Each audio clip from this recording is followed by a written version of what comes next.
السلام عليكم ورحمة الله وبركاته. معاكم مستر عبود. شحالكم؟ شو اخباركم؟ عساكم تكونوا طيبين ومرتاحين. اليوم الصراحة جبت لكم حلقة جديدة، حلقة راح تفيدك انت كلاعب، اذا كنت تاون 10 او تاون 11 او تاون 12 تاون 9 يمكن ما تستفيد منها، لان في حلقة اليوم راح اشرح لكم طريقة عمل مدفعية النسر. شوف مدفعية النسر هذه كيف متى تتفعل. يعني الحين مثلا انا ابغى استخدم استراتيجية الملكة الماشية مع لافلون، ملكة ماشية مع ماينر، ملكة ماشية مع هوك.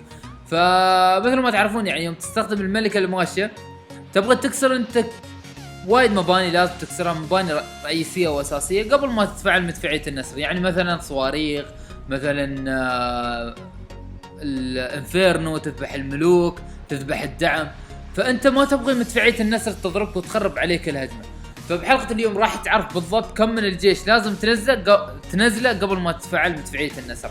فان شاء الله حلقة اليوم تنال اعجابكم، واذا عجبتكم الحلقة لا تنسونا باللايك والاشتراك ونشر الحلقة عند ربعكم علشان يستفيدون من حلقة اليوم، لانها مفيدة لدرجة ما تتصورون.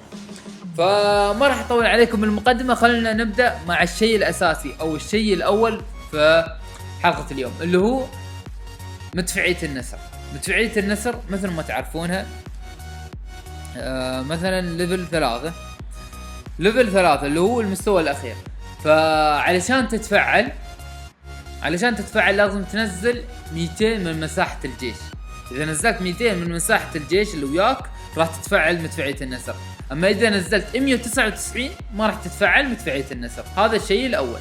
الشيء الثاني، اذا كانت مدفعية النسر المستوى الثاني او ليفل 2 علشان تتفعل كم لازم تنزل من الجيش؟ 180. اذا نزلت 180 من الجيش راح تتفعل مدفعية النسر. اذا نزلت اقل من 180 ما راح تتفعل مدفعية النسر. هذا الشيء الثاني. الشيء الثالث عندك اللي هو مدفعية النسر المستوى الاول او ليفل 1.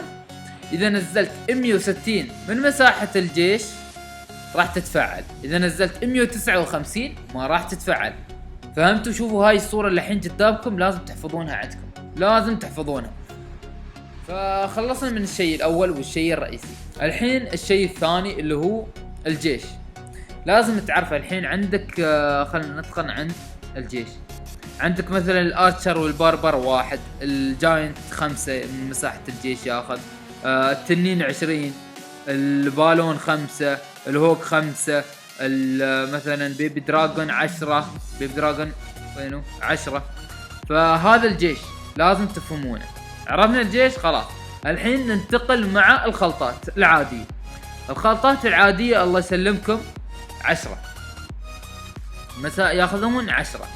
اما الخلطات الدارك ياخذون 5. احفظوا هذه المعلومة عندكم. والشيء الاخير اللي هو الملوك. الملك ياخذ 25، الملكة تاخذ 25، الآمر ياخذ 25 من مساحة الجيش. فهذه المعلومات الرئيسية الأساسية اللي لازم تعرفها. والحين علشان أكثر تفصيل يعني أفصل لكم أكثر، جبت لكم 3 هجمات. الهجمة الأولى بنزل فيها 200 بالضبط، 200 من الجيش، وبتشوفون مدفعية النسر كيف تتفعل. فمثل ما تشوفون نزلت الملوك، نزلت البالونات. شوفوا للحين المدفعية ما تفعلت. الحين بنزل التسريع، بنزل التثريج، خلاص تفعلت مدفعية النسر لاني نزلت 200 من مساحة الجيش. خلونا نحسب بالضبط كم مساحة الجيش. عندك الملوك مثل ما قلت لكم 25 الملك، 25 الملكة، 25 الآمر، هذا استووا 75. عندك الحين البالونات 22 من البالونات ضرب 5 يساوي كم؟ 110 يعني 75 ملوك 110 البالونات. عندك 10 خلطة دارك و5 خلطة 10 الخلطة العادية و5 خلطة الدارك. كم استوى؟ خلينا نحسب. 110 زائد 75 زائد 10 زائد 5 يساوي 200 تفعلت مدفعية النسر. هنا عم بتحسون ان حصة رياضيات، بس يعني لازم تعرفوا يعني علشان تحترف لعبة كلاش اوف كلانز، تحترف استراتيجية الملك الماشية، لازم تحسب هذه الطريقة. هي نعم. الحين شوفوا بنزل لكم 199 بالضبط، ومدفعية النسر ما راح تتفعل. فمثل ما تشوفون نزل نفس كمية الجيش، ولكن غيرت ما بنزل التثليج، راح انزل 4 من الارشر. فمثل ما تشوفون نزلت التسريع. شوفوا نفس كمية الجيش، مدفعية النسر ما تفعلت، ولكن بدلت. يعني اذا حسبناها معاكم، الملوك 75، البالونات 110، ومع 10 خلطة عادية، و4 الارشر، فكم استوى؟ 199 ما تفعلت مدفعية النسر. الحين اكيد في بعضكم بيسأل اذا عندك الملك مثلا، الملك لما تستخدم قدرته يطلع من الباربر مثلا 24 حبة من الباربر يطلع. وعندك الملك بعد لما تستخدم قدرتها تطلع كم من الارشر؟ تطلع 16 من الارشر. هل هذيل يدخلون في الحسبة من مساحة الجيش ولا لا؟ الجواب لا. بعطيكم مثال اخير اللي هو بهذه الهجمة. فمثل ما تشوفون عندك نزلت نفس مساحة الجيش 199، اوكي، واستخدمت قدرة الملك والمدفعية النسر ما تفعلت. فمثل ما شفتوا هذا هو الشرح البسيط اللي حبيت اوضح لكم اياه، علشان تعرف الحين مثلا انت بتهجم استراتيجية الملك الماشية، ف لازم تعرف هذا الشيء. مثلا استراتيجية الملك الماشية، هجوم الماينر، هجوم اللافالون، هجوم الهوج، فلازم تعرف هذه الاشياء الاساسية.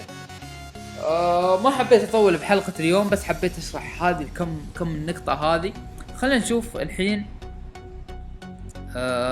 نهجم ولا ما نهجم. خلني اهجم على مدفعية النسر ليفل 2. اذا حصلت مدفعية النسر ليفل 2 راح اهجم. خلنا نشوف. ها ليفل 1، خلي ليفل 1، ما نبغى ليفل 1. ليفل 2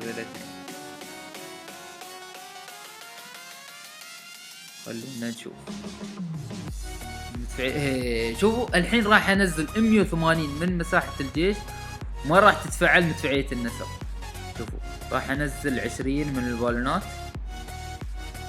20 هذا نزلنا 20 من البالونات. كم يساوي 20 ضرب 5؟ 100. وبعدين الملوك ضرب 75. شوفوا للحين مدفعية النسر ما تفعلت. حلوين. كم استوى 100 زائد 75 175. الحين شوفوا بنزل 2 من الوول بريكر، كم استوى؟ 179. الحين اذا بنزل الارشر على طول بتتفعل مدفعية النسر، علشان تتاكدون. يعني شوف بستخدم قدرة الملوك بعد ما راح تتفعل قدرة مدفعية النسر. اما بنزل ارشر خلاص تفعلت مدفعية النسر. فهذا هو الشرح البسيط اللي حبيت اوضح لكم اياه. ان شاء الله استفدتوا. اذا استفدتوا وعجبتكم حلقة اليوم لا تنسونا باللايك والاشتراك ونشر الحلقة عند ربعكم. وهذه الصور اللي انا عرضتها في حلقة اليوم سووا لها كابتشر، راح تفيدكم بالمستقبل. وكان وياكم مستر عبود، والسلام عليكم ورحمة الله وبركاته.